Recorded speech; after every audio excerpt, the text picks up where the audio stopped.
Bismillahirrahmanirrahim. Assalamualaikum warahmatullahi wabarakatuh.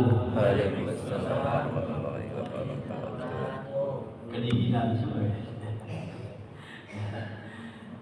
Alhamdulillah, alhamdulillahil qa'il fi muhkam tanzili wa huwa asdaqul qailin. Wasta'inu bis sabri was salah wa innaha lakabiratun illa 'alal khashi'in alladzina yadhunnuna annahum mulaqu rabbihim wa annahum ilaihi raji'un. Asyhadu an la ilaha illallah wahdahu la syarika lah wa asyhadu anna sayyidana Muhammadan abduhu wa rasuluh. Allahumma shalli ala sayyidina Muhammad al-Fatih lima ughliqa al-Khatim liman sabaqa nasirul haqq bil haqqi wal hadi ila siratikal mustaqim wa ala alihi wa sahbihi haqqa qadrihi wa miqdaril azim. Amma ba'du. Yang saya hormati para asatidz pengurus masjid, muhajirin, orang tua Bapak Haji Jayadi, mudah-mudahan sehat walafiat. Hadirin hadirat yang mudah-mudahan diberkahi Allah Subhanahu wa taala. Alhamdulillah, pada pagi ini setelah kita menunaikan salat subuh, kita sejenak selain berzikir kemudian khatmul Quran yang sudah pada putaran ke-18 dan insyaallah akan masuk ke putaran 19. Mudah-mudahan diberikan kelancaran oleh Allah Subhanahu wa taala, sehat, afiat, dan kita bisa terus membaca Al-Qur'an. Jamaah sekalian, sebagai berbagi pencerahan di pagi hari ini, yang pertama terkait dengan Al-Qur'an. Jadi Allah tidak terlalu memberikan Nabi Muhammad SAW mukjizat yang zahir, yang spektakuler. Lain dengan Nabi yang lain. Nabi yang lain, Nabi Musa kita bisa lihat tongkatnya bisa jadi ular, tongkatnya bisa membelah lautan. Nabi Isa dahsyat lagi. Orang meninggal bisa dihidup. Bayangin, ya. Kalau sekarang ada orang bisa hidupin orang mati, itu saya rasa antriannya bisa 3 hari, ya kan? Pohon hari aja yang air dikokok-kokok antri, orang berubah. Padahal air dikokok-kokok tangannya, ya kan? Apalagi kalau ada orang bisa hidupin orang. Begitu juga nabi-nabi yang lain spektakuler luar biasa, ya kan? Nabi Muhammad ada, berarti memperbanyak makanan, ya kan? Makan kalau wawunya kan kerenan, mencair, apa namanya laut kan, ya kan? Dahsyatnya. Tapi mukjizat nabi yang lain, begitu nabinya meninggal hilang tuh mukjizatnya. Sekarang ditemukan misalkan tongkat Nabi Musa di Turki. Kita datang ke sana rame-rame. Jamaah muhajirin, amin. Amin. Ke Turki di sana lihat, kita pegang tongkatnya Nabi Musa. Kita bawa ke pinggir laut. Kita pukulin di laut. Itu sampai tangan kita patah juga enggak bakalan laut itu selesai. Ya, selesai. Nabi-nabi yang lain selesai. Begitu nabinya dia selesai. Tapi beda dengan mukjizatnya Nabi besar Muhammad. Nabinya udah wafat, mukjizatnya berlaku sepanjang zaman sampai nanti hari kiamat. Bayangkan. Apa itu mukjizat yang diberikan oleh Allah kepada Nabi Muhammad? Adalah Al-Qur'an. Luar biasa. Dzalikal kitabul la hudan lil petunjuk. Karena ayat yang lain dikatakan hudan linnas, petunjuk bagi umat manusia. Ini dahsyat Al-Quran. Berapa banyak sampai berita ini disampaikan kepada Nabi besar Muhammad. Ya. Setelah disampaikan kepada Nabi, biasa Nabi tabayun, Nabi langsung. Wah, enggak ada Nabi begitu. Nabi orangnya as-saraha, luas hatinya, ya, perangainya cinta kasih, ya, enggak ada. Langsung dipanggil, ditanya, ya bulan, benar kamu waktu ngimamin bersama pasukan yang saya utus bacanya kulhu terus. Kalau bapak lumayan ada kuliah sama kulhu gitu. Ini kulhu terus. Itu dia bertanya dia Rasul. Kenapa kamu? Apakah ada ayat lain yang kamu baca? Apa jawabannya? Dia bukan kayak kita ngarepin pahala. Baca kulhu pahalanya 1 kali hatam kan gitu kan 3 kali. Enggak ada ini. Apa dia bilang? Li anna fihi sifatur rahman. Karena saya senang bacanya, di dalamnya dari ayat pertama sampai akhir berbicara tentang sifat-sifat Allah Subhanahu wa taala. Waduh, dahsyat luar biasa energinya. Dia enggak ngomong lagi kayak kita pahalanya berapa nih. Enggak lewat dia langsung berbicara di dalamnya itu Allah berbicara tentang sifat-sifatnya. Qul huwallahu ahad. Allah yang Maha Esa. Allahus Samad, tempat bersandar.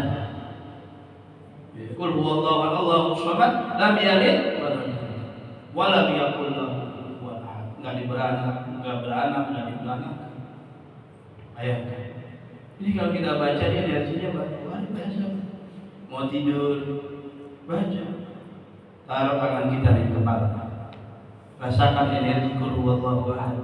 Enggak usah hitung pahala dia. Ini energi sifatur rahman. Asmaul husna. Kalau kita baca di qul huwallahu ahad, enteng. Ini luar biasa yang Allah berikan. Nah itu dia kaji di dalam ayat tentang qul huwallahu ahad. Ketika dia mengkaji, langsung dia bilang, ini agama yang benar.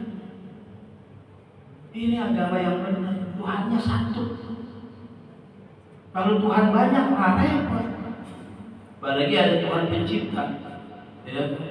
Bikinlah itu Tuhan lapangan bola kayak JIS. Ya. Besok Tuhan perusak datang. Ya, dihancurin tuh. Ya kan lapangan. Nah, kan nggak benar jadinya. Ya kan? Ini yang benar. Ya, ini yang benar. Tuhan yang satu, qul huwallahu ahad. Makanya orang kafir menolak tuh. Orang kafir Mekah. Mereka nggak ada masalah dengan Nabi Muhammad. Nabi Muhammad dihormati luar biasa. Nabi Muhammad itu pembicaraan bapak-bapaknya orang Mekah tuh sebelum Nabi Muhammad jadi nabi itu semuanya mengarah kepada Nabi Muhammad. Karena sosok pemuda yang luar biasa, sukses, secara duniawi. Bayangin umur 37 tahun sudah freedom finansial. Nabi udah gak mikirin duit lagi. Umur 36 tahun, 37 tahun. Ya kan? Anak kita kadang-kadang udah anak 4 masih bapak aja yang ngurusin. Nabi bayangin freedom finansial. Udah gak mikirin. Sukses luar biasa. Itu orang Mekah kalau marah sama anaknya, itu bilangnya, contoh tuh Muhammad, anak yatim, orang miskin, tapi hidupnya sukses luar biasa. Kapan mereka mulai membenci Nabi Muhammad SAW? Tak kala Nabi menawarkan tadi konsep tauhid, qul huwallahu ahad. Ini Allah abadikan di surat 1. Aja'ala al-alihata ilaha wahida, inna hadza la shay'un ujab. Ini antik nih, ada anak muda nongol, tahu-tahu nawarin Tuhan yang satu. Gak masuk logika mereka. Orang kafir gak masuk. Tuhan kita 360, masalah kita udah selesai. Tuhannya 360. Ini ada anak muda nawarin Tuhan satu. Bagaimana mau nyelesain masalah kita? Logika mereka begitu. Tapi kan sebenarnya logikanya harus dibalik. Justru jadi Tuhan yang satu mampu menyelesaikan urusan seluruh manusia, itu namanya Tuhan. Dia bisa menyelesaikan semua urusan hambanya kan? Masjid ini hadirin, kalau ini selesai dengan dana masyarakat rame-rame, itu biasa, ya kan? Rame-rame biasa. Tapi ada orang yang menyelesaikan, saya yang menyelesaikan semuanya, ya semuanya saya yang menyelesaikan sendiri dia. Hebat ya? Hebat, luar biasa. Logikanya begitu. Tapi nggak masuk dalam logika orang kafir yang Nabi dibenci, ya, Nabi disiksa, ya, Nabi umatnya beserta pengikutnya disiksa, Nabi diusir dan lain sebagainya. Disakiti. Ada konsep itu. Nah, ini Irene Doyot mempelajari ini, akhirnya tertarik masuk Islam. Begitulah mukjizat daripada Al-Quran ini. Makanya kita usahakan setiap hari membaca. Ya kan, baca Quran. Baca Quran. Insya Allah di mana aja kecuali tempat-tempat yang dilarang kita baca Quran. Ya. Enggak apa. Bacanya Yasin terus nggak ada masalah. Ya kan? Nggak ada masalah. Yang namanya Quran nggak ada masalah. Jadi konsep Islam itu kan, ya kan? Ma atakumur rasul fahuduhu ma nahakum anhu fantahu. Kalau nggak ada larangan jalan terus. Ini orang nggak ada larangan memang larang-larang. Ya kan, larangan memang benar. Nabi nggak ngerjain, nggak semua Nabi nggak ngerjain nggak boleh ya. Ya kan? Nggak semuanya. Ya kan? Nggak semuanya. Ini masjid pakai karpet nih. Nabi zaman Nabi ada nggak pakai karpet? Nggak ada. Nabi sujud sultana kalau hujan berbekas. Enggak ada. Jadi kalau kita lihat nih masa apalagi baca Quran, ya, baik aja baca Quran. Orang baca Quran itu manfaatnya luar biasa. Wa nunazzilu minal Qur'an ma huwa syifaa'un wa rahmah. Tidak aku turunkan ini Al-Quran kecuali sebagai apa? Asyifa, ya, penyembuh, rahmat. Apa? Buka acara baca Quran boleh, walaupun dia baca Fatihah, baca wal asri, bisa. Kalau nanya perintahnya, ya kalau baca Quran umum aja sifatnya. Baca Quran sifatnya apa namanya? Jadi Quran itu dibaca kemudian dipelajari. Ya, dia mengerti. Paling nggak baca surah Al-Fatihah. Kita belajar membangun kandungan surah Al-Fatihah apa sih? Ya, tentang Allah, tentang tauhid, iyyaka na'budu wa iyyaka nasta'in, tentang permintaan kita, doa kita, ihdinas shiratal mustaqim, tunjukkan kami jalan yang benar. Siapa itu jalan orang-orang yang benar? Alladzina an'amta 'alaihim. Apa itu orang yang diberikan nikmat minan nabiyyin wasiddiqin wasyuhada wassalihin. Itu nikmat Allah berikan kepada kita. Pelajari Al-Fatihah. Al-Fatihah nanti diringkas lagi. Kita pelajari bismillah. Bismillah luar biasa. Ya kan?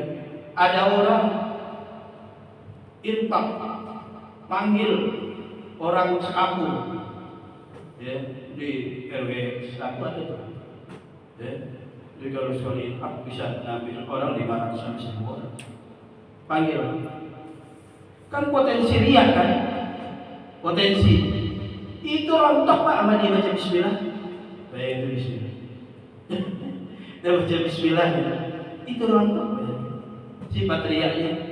Karena apa? Karena dia memulai dengan Bismillah, jadi berkah kayaknya. Bismillah. Dan Bismillah diperas lagi. Jadi Ar-Rahman Ar-Rahim. Cinta, kasih, sayang, mencintai semuanya. Masjid silakan masuk ke masjid. Kita masjid itu luar biasa. Orang boleh masuk dari pintu sini, orang boleh masuk dari pintu sebelah kanan, sebelah kiri. Kalau ada di samping boleh, silakan masuk. Menuju kepada satu yang sama, menyembah kepada Allah Subhanahu wa Ta'ala, saling mencintai, menyayangi. Hati kita buka. Itu luar biasa. Ar-Rahman Ar-Rahim. Entar dipres lagi Ar-Rahman Ar-Rahim jadi ba. Ada titik. Ujung-ujungnya titik. Nol. Semuanya kita manusia ini nol, nggak ada apa-apanya. Lihat kadal. Kadal simetris dia. Ke kanan sama, ke kiri sama, ke atas sama, ke bawah sama. Kita itu nggak nol, zero. Ya. Nah itu kita pelajari. Ya paling Al-Quran Al-Karim. Ya. Nah ini bagi motivasi kita dalam menghatamkan Al-Quran. Sedikit pada jamaah sekalian, kita berada di bulan Rajab, kita singgung sedikit tentang sholat. Ya. Sholat itu kan Allah jadikan sebagai penolong. Wasta'inu bis-sabri was-salah. Ya. Apa namanya? Minta kamu pertolongan lewat jalur sholat dan salat. Wa innaha lakabiratun illa 'alal khashiyin. Sholat itu berat kecuali bagi mereka yang khusyuk. Siapa itu yang khusyuk? Alladzina yadunnuna annahum mulaqu rabbihim wa annahum ilaihi raji'un. Yaitu orang yang waktu sholat yakin berjumpa dengan Allah. Ya. Di sholat itu kita sedang silah.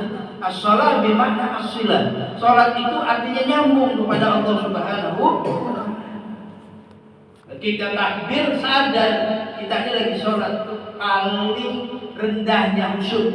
Kata Buya Hamka dalam buku tasawuf modernnya itu bahwa paling rendahnya khusyuk waktu takbir kita sadar kita lagi nyembah Allah. Terus, ya. Apalagi kalau bisa kita pelajari, bisa gak? Bisa dipelajari. Khusyuk ada di Quran, ada di hadis Nabi. Gak mungkin ada di Quran, ada di hadis Nabi, gak bisa dipelajari. Kan Quran hudan linnas, petunjuk bagi kita. Masa gak bisa orang khusyuk? Kalau dia mau belajar, ya kan? Mengerti maknanya dalam sholat, ngerti siapa yang disembah, ya kan? Paham tentang Tuhannya, kan begitu. Nabi Muhammad dapat perintah sholat setelah melihat Allah dulu. Isra Mi'raj kan diajak kekuasaan Allah diperlihatkan oleh Allah Subhanahu wa Ta'ala, surga, neraka, semuanya diperlihatkan. Artinya Nabi sudah musyahadah, menyaksikan segala kekuasaan Allah Subhanahu wa Ta'ala. Ada perintah sholat. Nah begitu juga kita sholat, kenal Allah, konsep tauhidnya dulu diperbaiki. Gak ada yang ngasih kita rezeki, gak ada yang ngasih kita hidup, gak ada yang ngasih kita umur, gak ada yang menumbuhkan pepohonan itu kecuali Allah Subhanahu wa Ta'ala. Jadi Allah tuh gak susah memperkenalkan dirinya. Dia nggak yang bayangin Allah tuh gak di Quran aja sih. Ya. Hal yanzurul insanu ila ta'ami anna sababnal ma'a sabba saqaqnal arda saqqa fa'ambatna fiha habba wa 'inaba. Ya kan? Siapa yang nurunin air? Ya kan? Siapa yang menumbuhkan pepohonan? Ini Allah memperkenalkan dirinya kepada kita agar kita kenal dengan Allah Subhanahu wa Ta'ala. Ketika kita sholat, benar-benar kan sholat itu adalah menghadap Allah, mengingat Allah. As-sholat bermakna asyik. Maka hadirkan masuk ke masjid, tempat ibadah, hadir ingat Allah. Gak usah terpengaruh gitu. Kalau di mana masjid maka yang namanya anak kecil udah berisik, udah pasti tuh. Gak usah kita asik aja. Apa juga bikin anak kecil. Ya paling kita larang semenit 2 menit bender berisik lagi dia. Udah tapi kita nikmat kepada Allah Subhanahu wa Ta'ala. Kalau kita lagi nyembah Allah, bukan nyembah suara kecil dan lain sebagainya, kan biasanya begitu. Apalagi hari Jumat dan terakhir itu ada kisah. Ada Laila dan Majnun. Ini si Majnun kan cinta banget sama Laila. Cintanya cinta mentok deh. Udah gak ada perempuan lain. Pokoknya udah Laila aja. Sampai saking cintanya nih sama Laila, apapun yang nempel di Laila, atau rumahnya itu Majnun seneng.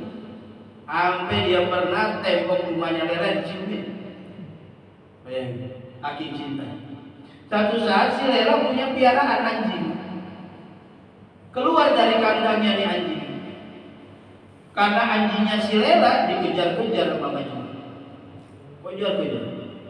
Sampai melewati masjid yang lagi sholat Jumat. Masjid lagi sholat Jumat. Lela ngejar-ngejar itu anjing, orang sholat Jumat dikejar anjing. Itu spontan jamaah masjid ngelihat semuanya ke majnun. Pada habis gitu masjid kan, ini orang sholat Jumat. Begitu selesai diparanin si majnun, habis dihardik, dimarahin sama masyarakat. Kamu orang lagi sholat malah ngejar-ngejar anjing, ini mengganggu orang sholat Jumat, mengganggu segala macam. Dia omongin.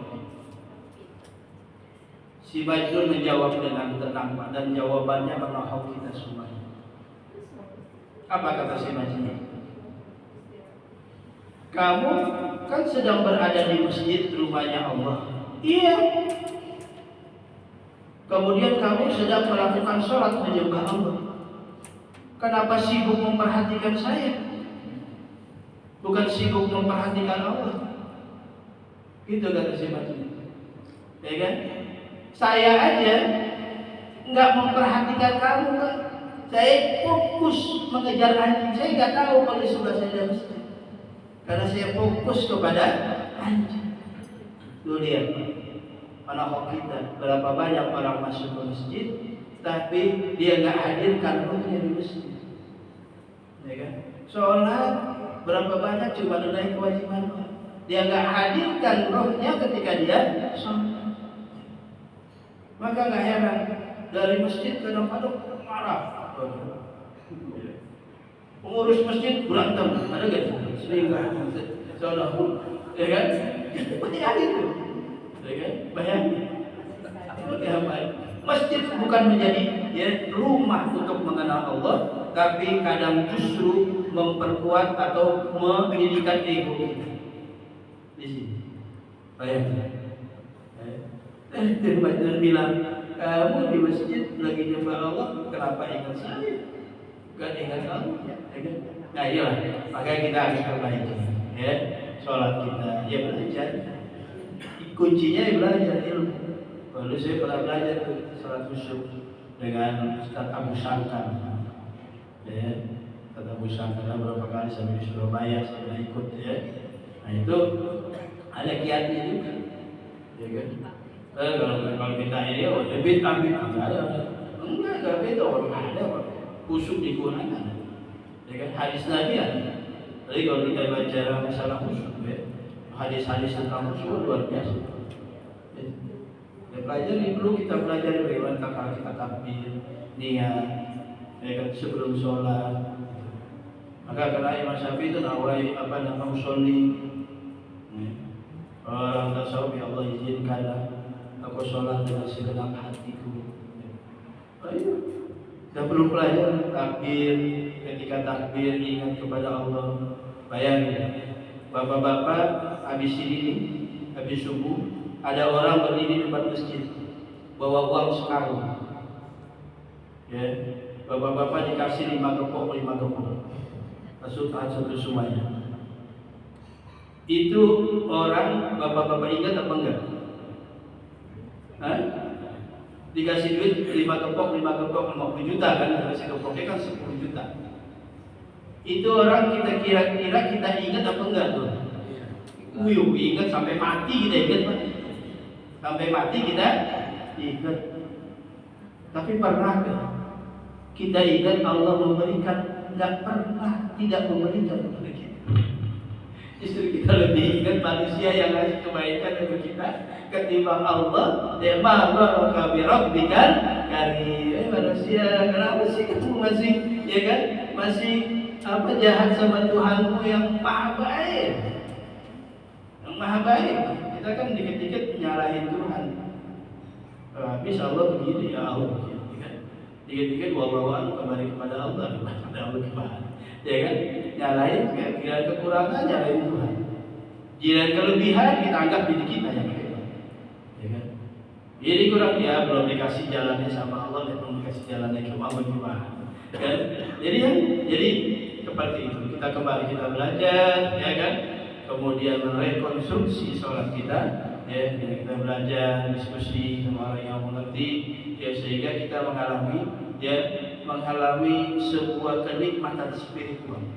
Apalagi kalau lagi sholat sendiri, itu nanti kalau lagi sholat sendiri apply dan gaikan ada di arihna ya bila kita sholat istirahatkan jiwa kan capek nyari dunia dan lain sebagainya. Nah itulah Bapak Ibu sekalian, ya, terkait dengan harus berbagi.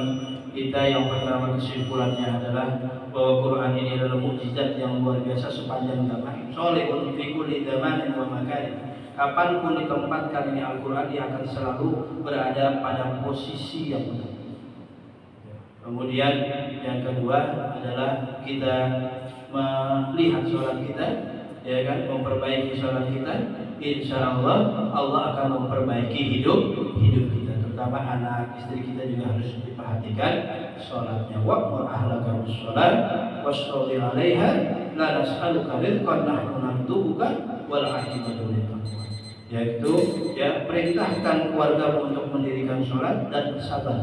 Aku nggak tanya anak kamu, istri kamu makan apa hari ini. Aku yang kasih rezeki dan akibat baik bagi orang-orang yang bertakwa. Demikian, mudah-mudahan kita diampuni Allah Subhanahu wa taala, hidup kita diberkahi, kemudian kita diberikan taufik, hidayah untuk bisa memperbaiki sholat kita, ya, mengikuti jalan Nabi besar Muhammad sallallahu alaihi wasallam. Rabbana taqabbal minna innaka antas samiul alim wa tub alaina innaka antat tawwabur rahim. Subhanakallahumma bihamdika asyhadu an la ilaha illa anta astaghfiruka wa atubu ilaik. Demikian, assalamualaikum warahmatullahi wabarakatuh.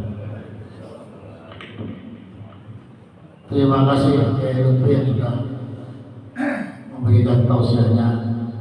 Mudah-mudahan apa yang disampaikan bermanfaat bagi kita semuanya. Demikian acara kita hari ini, pagi ini. Mohon tidak meninggalkan tempat itu, ada bubur kacang hijau, ya, ada bubur kacang hijau.